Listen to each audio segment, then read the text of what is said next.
Good afternoon. Hello and welcome.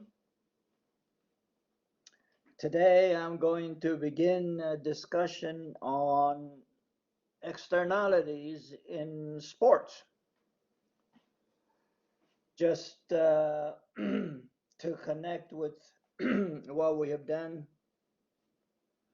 in the last class, we began discussing discrimination in sports. And we went all the way to discussing the marginal revenue product explanation of discrimination, and that's where we stopped.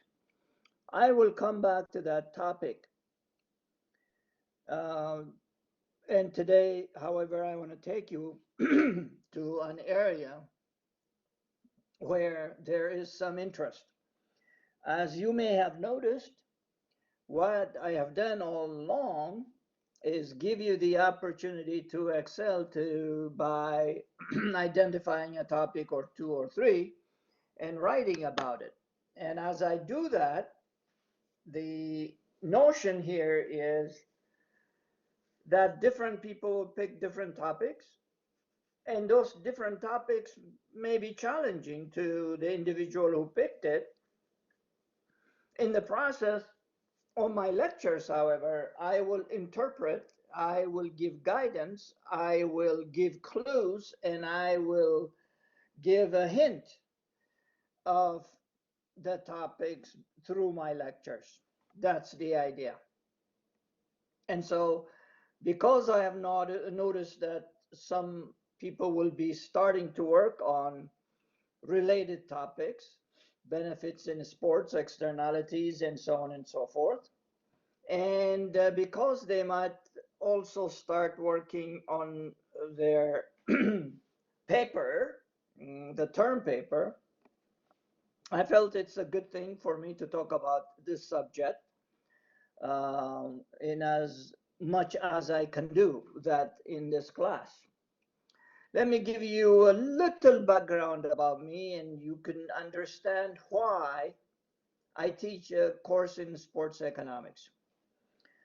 When I wrote my dissertation in economics, I wrote about financial economics, international financial economics. This is not a sort of talking about me, but to give you a connection about the real world. And that's what I'm interested in. And that's what I need to share with my students.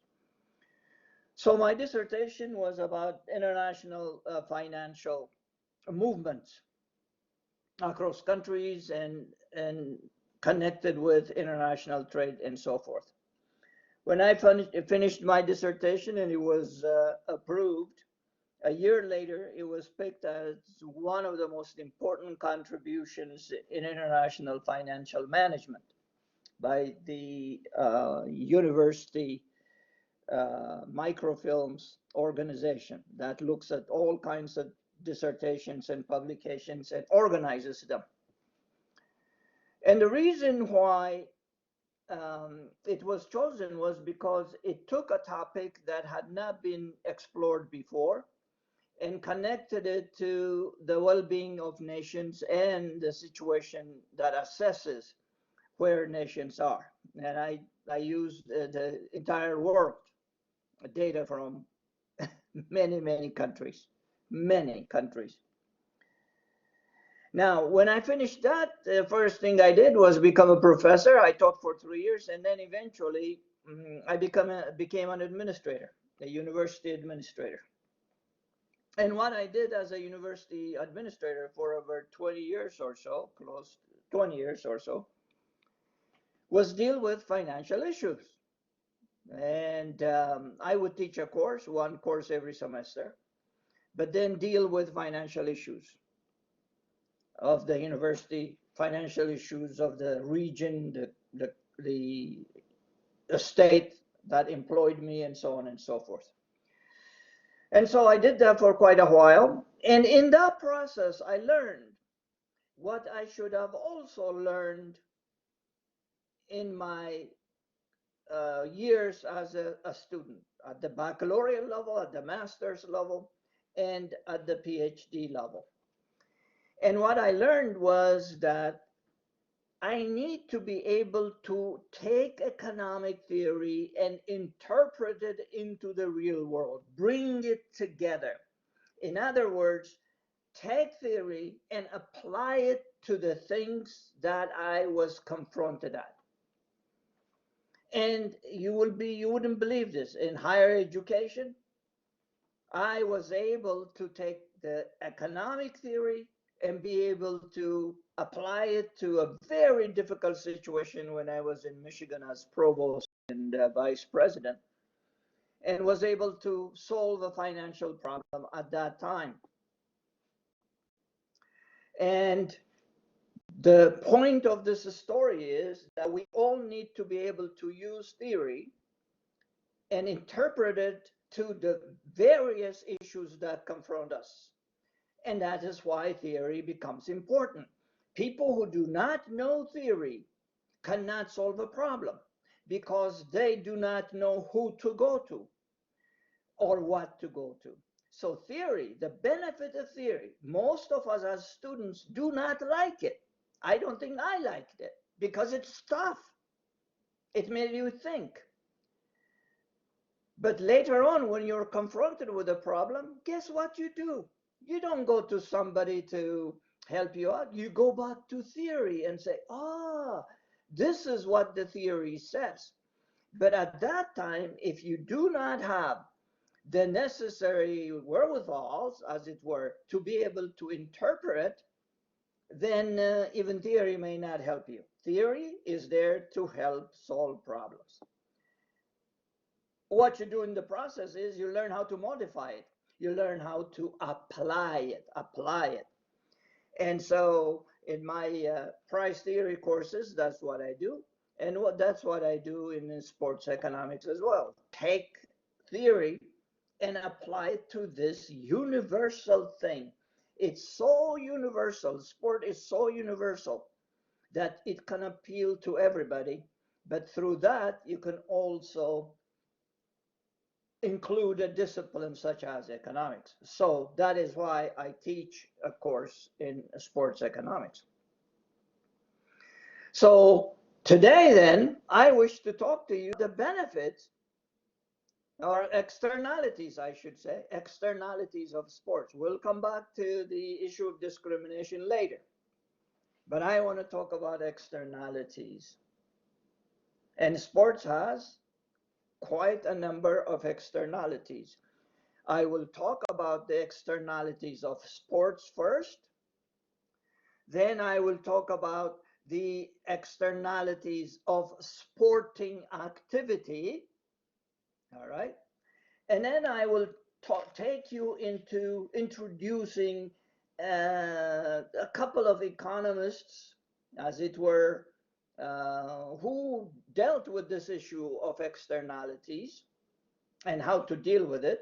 And finally, if we have time, if not today, I'll finish it next class. I will give you a model of assessment, okay, how you can assess the impact of sports on externalities, for example, the environment, right? One externality. And I'll give you a model so that you could, if you wish, you could apply. If you don't wish, then you can see how other people have dealt with that issue. So let's move on. And that's the plan for today. Externalities.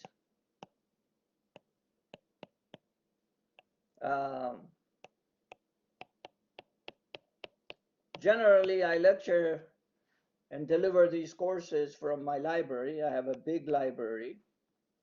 And I am at a different spot today because I wanted to stand up and talk because, we are really zoomed out. The faculty are completely zoomed out, just like you guys are, although I'm not using Zoom for this class. But everything is on a Zoom. Our meetings, our faculty conferences, our committee meetings, and we are getting absolutely, I think, doing a little bit of damage to ourselves in a way, physically, that is, And so I felt that I needed to send. So, my good friends, if you hear some noises in the background, I apologize. There shouldn't be any, but if there are, it's because I am at a different spot. So, my apologies in the first place. So, externalities, among the most representative of externalities of sports is sports first, and then we'll talk about particular sport activities later, sports in general. Okay, there are some externalities. These externalities, as you will know, can be divided as positive externalities, as all externalities are positive, or they can be negative externalities. Okay, they can be negatives as well. Positive externalities, as you know, are called spillover effects in a positive way.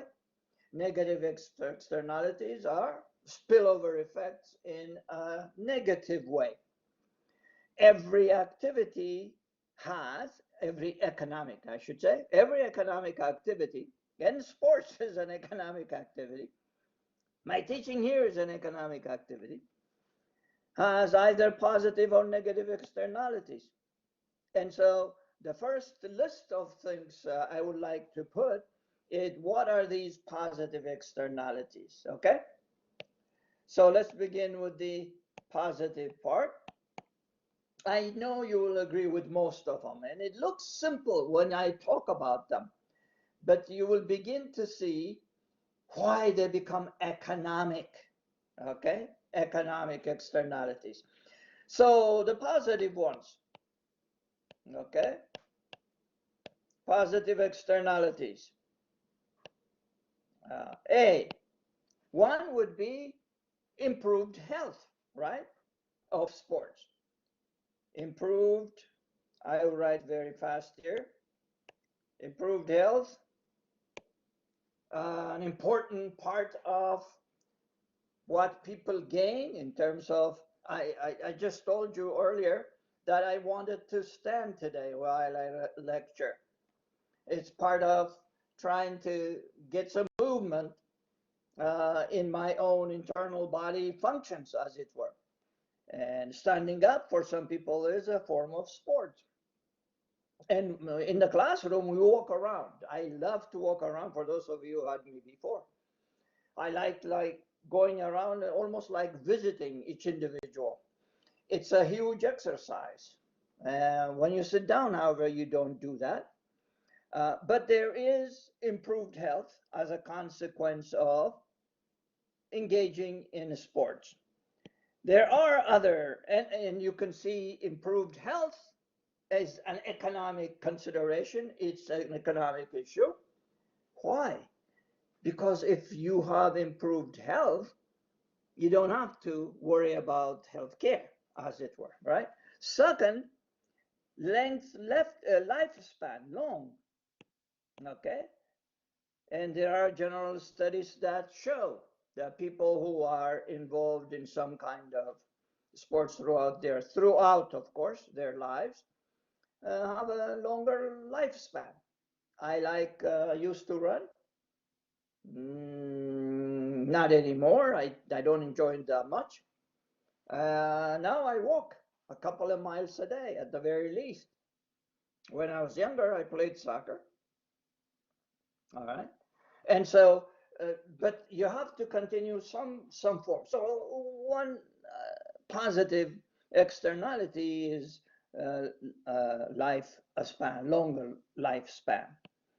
On the third part, reduce absenteeism and sick leave at work. Okay, research has shown that in organizations that allow for their employees to get involved in one form or another, sick leave here, have reduced number of these days. Right? When you take sick leave or when you're absent, the work that you do is not done. You hold back the organization and so on. So this is a positive externality. in one sense. And then something that you and I all appreciate and know is social integration.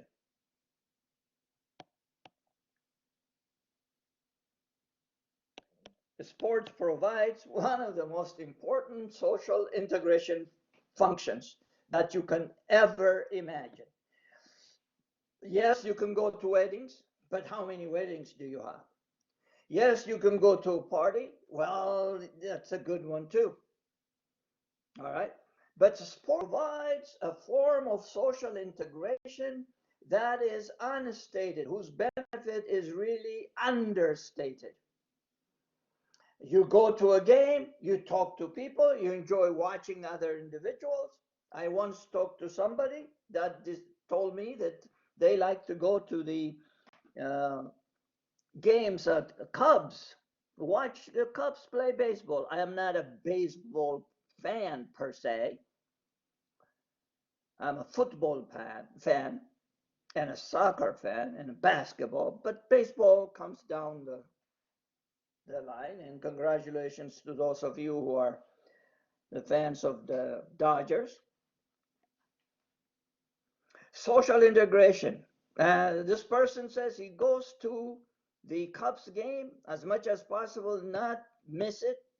And I say, yeah, are all the games that interesting for you? No, no, people don't go for just the game being interesting, he said. He said, people like to watch other people. And the reason I go there is it's a display, he said. And at the Cubs games in the summer, it's a display. Women display themselves, men display themselves, and that is why people go to Cubs games. That's one of the functions, social integration. That's an added benefit. All right. People spend lots of money so that they can stay in touch with other people through dating sites and so on and so forth. Sports provide an important element of social integration. Uh, blacks play with whites. Men can play with women. Tall people can play with short people. People who are different spectrum on the political thinking can play with others, and so on and so forth. And fifth is reduced forms of social pathology. Think about this. Reduced form of social pathology. I'm not a psychologist, but I was married to one. Okay? A form of social pathology. I don't want to talk too much about that one. I will let it go and for you to look into that if you wish, right? An important function that it plays. So these are some of the among the most representative of the positive externalities. Next, let me list, and then we'll go to theory. Let me list the second category here of benefits, that is negative externalities, negative spillovers. All right. I think most of you will agree with me. As a result of sports in general, there is the damage caused to sensitive natural environment. Okay?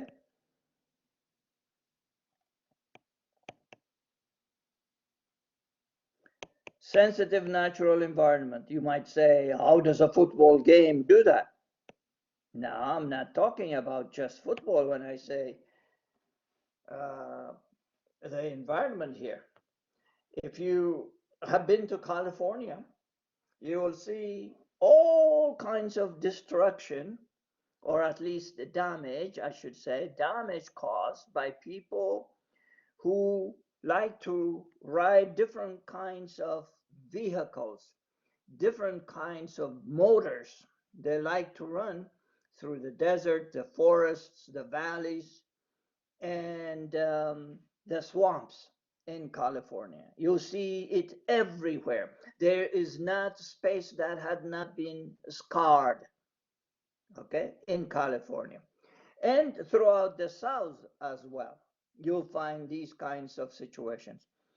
It's not, we're not judging the merit of the sport. We're judging the situation as it pertains to the environment, the damage caused to sensitive, particularly sensitive environment, right?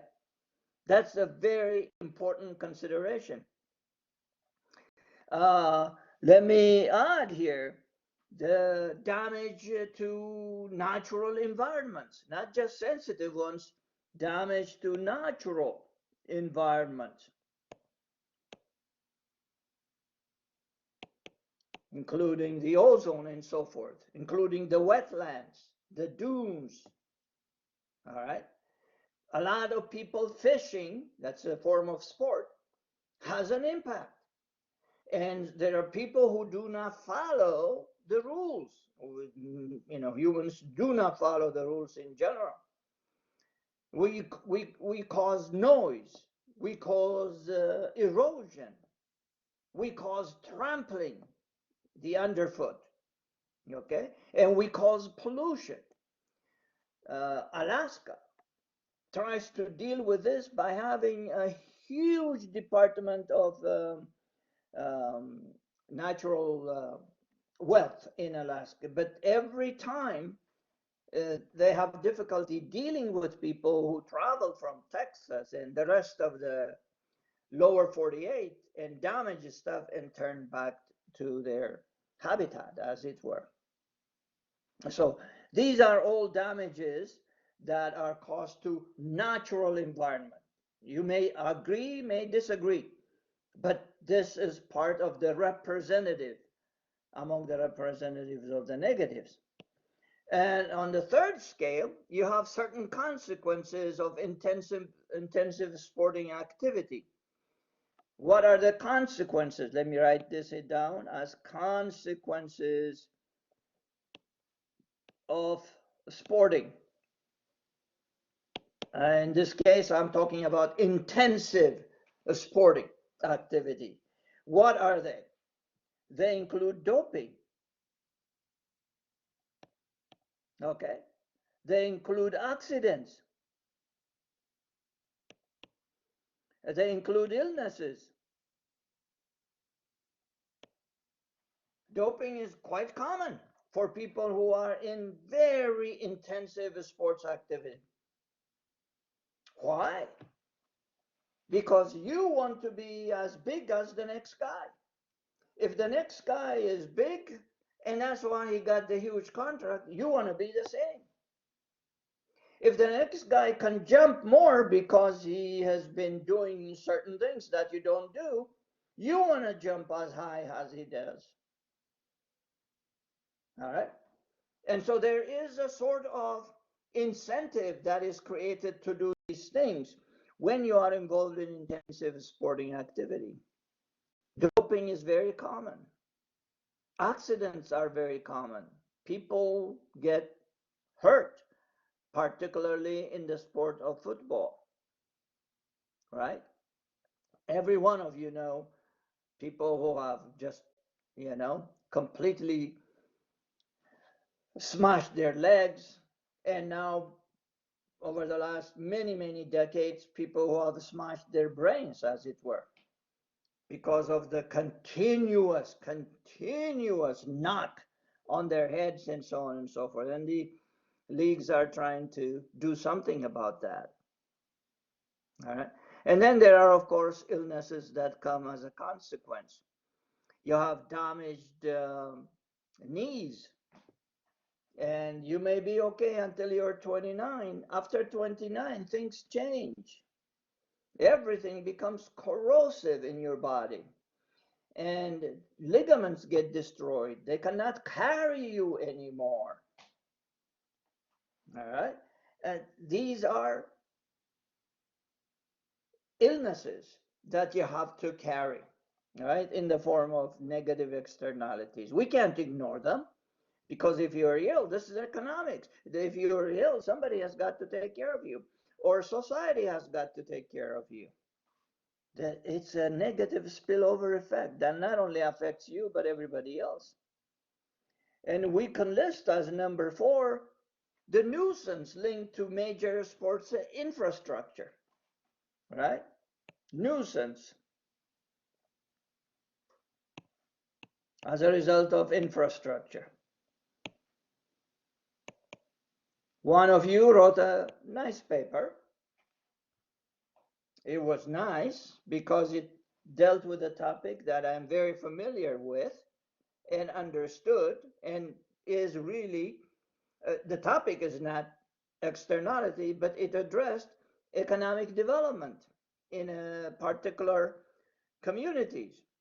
There are 2 cities up until about 5 years ago in the United States that have been praised for the impact that the sport industry has done regarding economic development in those 2 cities, Phoenix, Arizona, and Indianapolis, Indiana.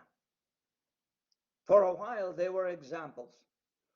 For those of you who have been to Indianapolis, I should say, Indianapolis was a very small town. In fact, its nickname was Cow Town. It was a small town. It's nothing. It was nothing, I should say, compared to the other big centers of population. In the 1970s, they decided to change that. How did they decide to change that? They said, well, we need a football team. In the 80s, they acquired one. And they said, we also need an NBA team. They were able to do that. And then the city starts to develop around these two sports. In other words, it started to grow and it started to link sports to goods and industries and city development and building development and so on. The building development increased the taxes of those buildings. Infrastructure started to develop in Indianapolis. They tore down cities, parts of the city, moved people out. They did that over a period of time. Quietly, they did it. And the city, of course, became a little bit more appealing to people. Nobody calls Indianapolis now a cow town, as it were. But development also creates nuisance. The nuisance linked to sports good. You have to have infrastructure. That infrastructure has got to be built. And building that infrastructure requires time and space. And it creates lots of inconveniences. All right. It also creates pollution through the building process. Okay, the tearing down and the building process. But these are some of the nuisances we can mention. And nuisance leading to major sports infrastructure, the noise, the visual nuisance, the urban integration in some cases. Some people do not want urban integration. They'd rather go out and live in the suburbs. And as a consequence, listen to this one now, as a consequence of the downtown development of Indianapolis, Carmel, the city north of it, started to expand, and became where the wealthy people moved out of Indianapolis and started living out there. That's what happened. This is the negative consequence of sport. For those people who moved out, they think it is positive, of course. But then if you live out in Carmel, you got to drive down to, not much of a long drive, but you got to drive down into town. You have to develop infrastructure to do that. And then finally, the nuisance linked to sports goods industries. Linked, I should say, to industries. the goods industries. What does that mean? If you are involved in sports, you're going to use some equipment of some form, right? Some people say if it doesn't have a ball, it's not sports. I don't know if you guys can buy this argument. But the growth of sports has also produced in our country and around the world sports good related industry. On one hand, these industries produce pollution. And if they are located in town, they take up space. And the discharge and everything else associated with the production of goods is one of the other negative externalities, as you can imagine. Now, so I have given you a sample. This is a sample among the most representative externalities, both positive and negative, of sports in general, right? How about externalities of sports activity? Externalities to an activity.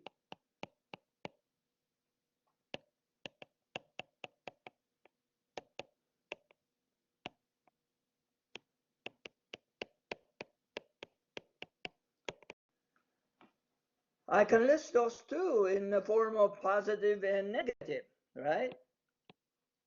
On the positive side, you have, let me, so that you can follow me here.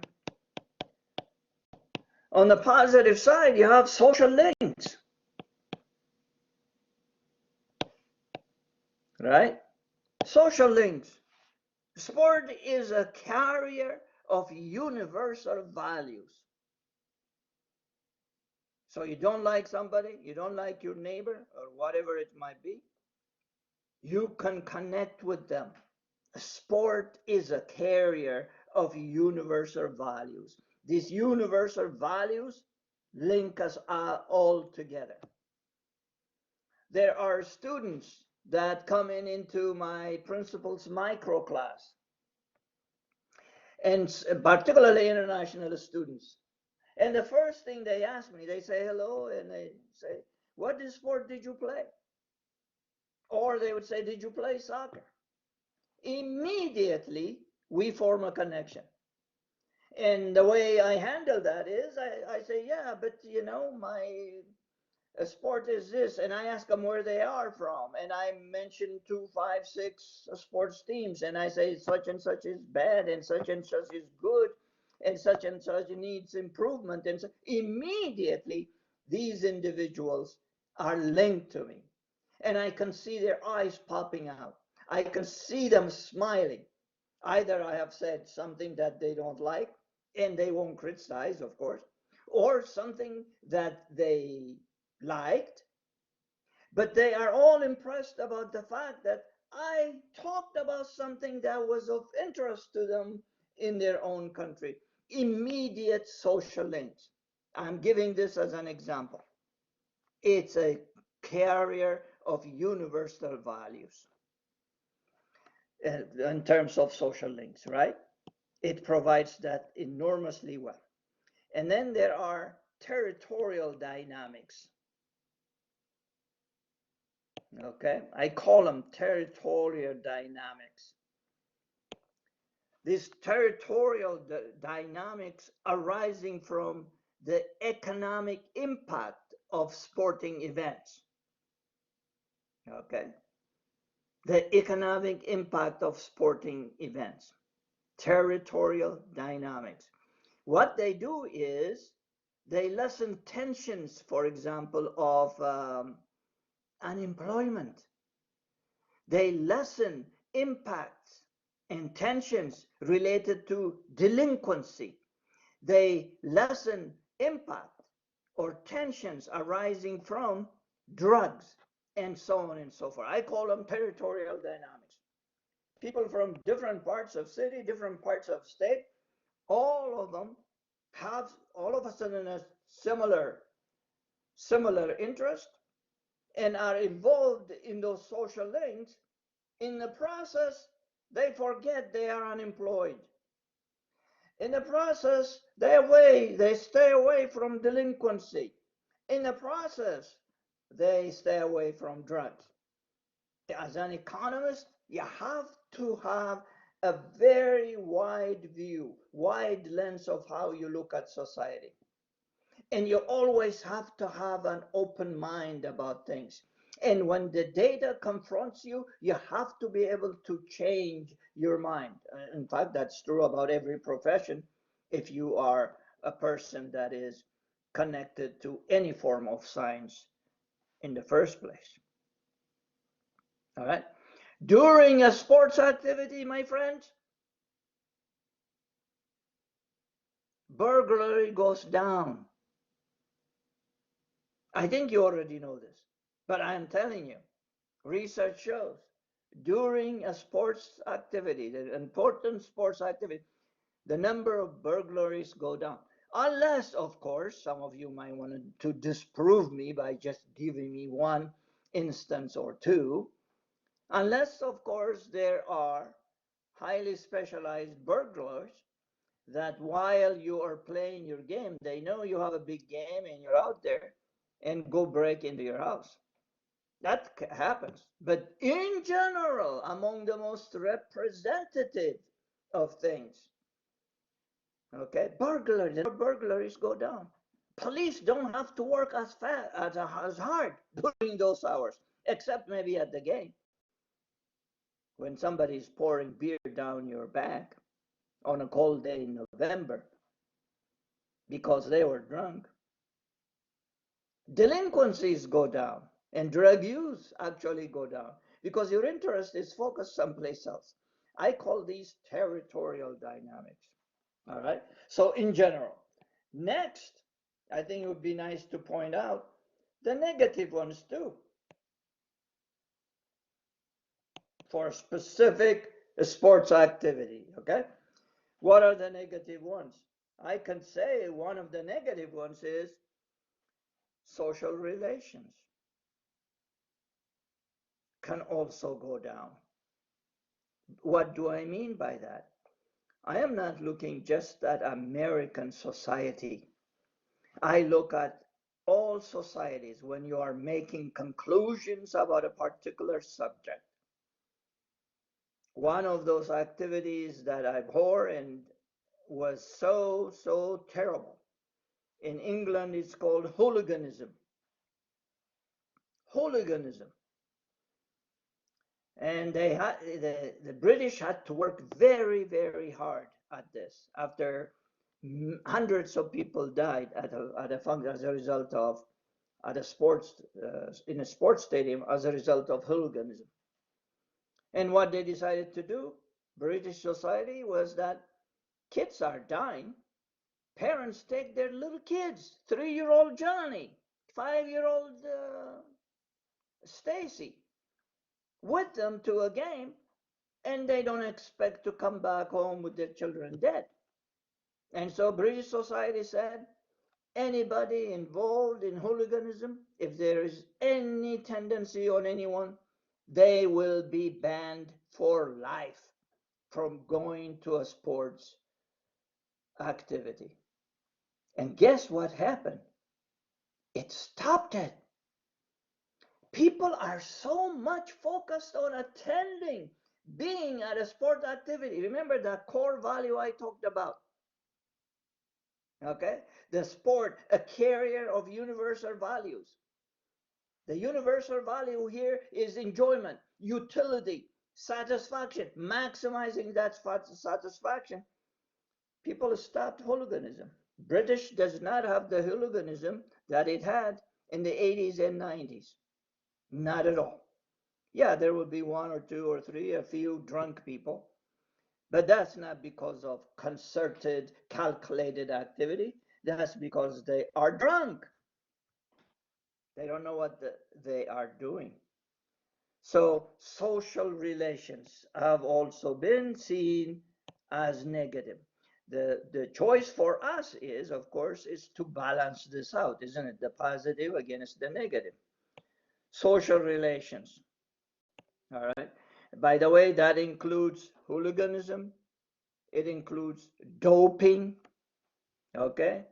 It includes cheating, okay? Those kinds of things, all right? Social relations, the dynamics that arise as a result of social relations. And in the second phase here, in the second part, I can talk about um, territorial dynamics again, okay? Territorial dynamics. On the negative side too, you see.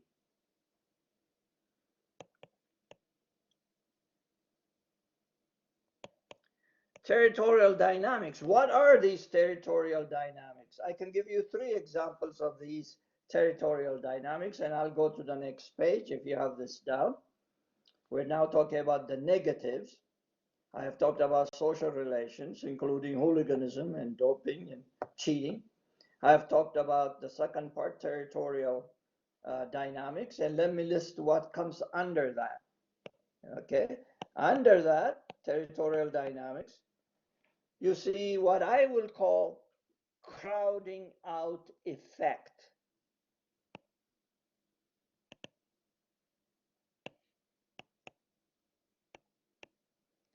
You have heard this term before, the crowding out effect of government expenditures, right? Government borrowing. You remember that? Similar to that, the crowding out effect due to fears of area being saturated during a sporting event. You know what I'm talking about. People leave town. People who are not interested in baseball leave town because there will be too many people in the neighborhood. They can't stand this. People leave town because they live close to the stadium and there will be too many people. People parking where they shouldn't be parking and all the nuisance that they bring with them. It's called I will call that a crowding out effect because of fear of area being saturated during a sporting event. I have heard people say, oh, okay, I was once in Indianapolis. I've never gone to a game there. I've gone to a preseason game, but not a game. And I heard someone say, there's a game there. I said, who's playing it? So and so. Why aren't you there? You don't like sport? I don't like all the riffraff coming into town. That was what I heard. All right. It was put in a negative fashion, but I took a lesson from it. The lesson was there are people who are susceptible to this crowding out effect. They are crowded out of the territory, the area, as it were. That would be one. I should put this A. Oh no, I should put this one as 1. All right. In the second part, there is an issue here that all of you perhaps already aware. The debt which ensues for those areas hosting the event. Okay. And no further economic development realized later. None whatsoever. So I will call it the debt that comes as a result of, as a result of the area hosting the event. What is that debt? Some places have to build a stadium, and the stadiums are built by taxpayer money. When we started this course, I said, consumers, individuals, taxpayers subsidizing billionaires. Yeah, billionaires. The Utah Jazz just got sold for $1.6 billion. $1.6 billion. Utah Jazz is in a small town. But that's a reasonably good team. In the 90s, they were very good, actually. In fact, that one of those years, if I remember correctly, one of you will correct me, I am certain, was that they were the finalist with the Chicago Bulls one year, I think. All right, debt. But wherever a stadium is built, there is debt. When you have a huge sports activity in town, the police have to be on full alert. What does that mean? You even pay police because this is Sunday. You have to pay them overtime. Who pays the overtime? The city residents pay the overtime. Yeah, there is some money to be had from the sports event, but that is also debatable. You can get into that. There is considerable research that has been done. Do businesses in town make a lot of money when there is a sports activity in town? Does Indianapolis, the merchants there, make a lot of money, or who makes that money? It's a huge. Um, there's a huge debate in the studies. Chicago, everywhere. All right. So that's the debt that accrues to communities. If as used to be the case, and some of you may have seen this, whenever a team wins, like in Boston one time, they won something, I don't remember what it was, and they went out and smashed cars. The public did. It used to happen in more often in cities than you can imagine. These days, when there is victory, there is a way to celebrate that through a parade. But it used to be, it was Toronto one time. Toronto won something, and it wasn't the last basketball, but they won something, and all of a sudden there was all kinds of damage to the city. People happy? Oh, they go overturn a car or burn a car or something like that. And that leaves debt for those who are left behind. The third of these negatives is spatial separation. Space related, that means. I will write that down.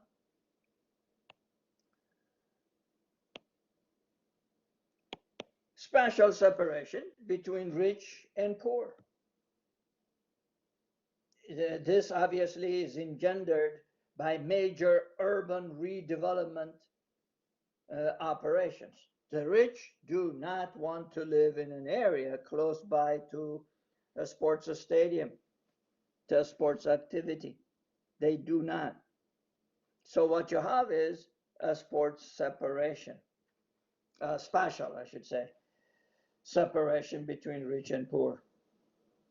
As a matter of fact, recent research that I just read about 2 weeks ago, as I was getting ready for this lecture, there is research that indicates in the United States as a whole, in our country, that there is a gap between the upper middle class and the ones next to them, what used to be middle class. In fact, the article is arguing that there is a war going on between the upper middle class and the middle class. A country cannot run very well. A country cannot be prosperous unless you have a middle class. But there is a war in the United States going between the upper, not the billionaires, the rich, but the upper middle class and what used to be the middle class. The middle class today is making 110,000 and above. That's the middle class. But then there are people who make much more in the upper middle class. And below that, there is the lower middle class. And then, of course, the poor, as it were, given our own definitions of what that means. A special separation. And so what form, I asked, what form, as I was looking at this article, what form does that separation take place? Oh, it takes separation, it takes place by income, by geography, by health, by education. Okay? It takes place in all those forms, by health, by education, and by geography. And so this special separation I'm talking about is related to geography. Okay? Geography. These are the three things. The spatial separation geography is because some people do not want to live close by. Okay? Major urban redevelopment operations, they just don't want to. So there you go. These are the externalities, both positive and negative, for a particular sport activity. So far I have talked about externalities of sport in general and externalities of this sporting activity. What I wish to do now, before I go any further, is what are these things we call externalities? All right. What are these externalities? How does theory help us understand them? Okay, both positive and negative externalities. How do we deal with them? How is it that we can deal with them? At our university, we don't teach too much economic history because we don't have a lot of people. Okay, but there are three individuals who have tried to deal with these.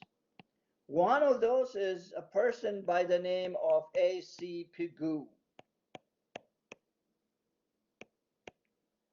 A.C. Pigou was the first individual who talked about externalities, actually. And the second individual, A.C. Pigou, is one of the earlier economists.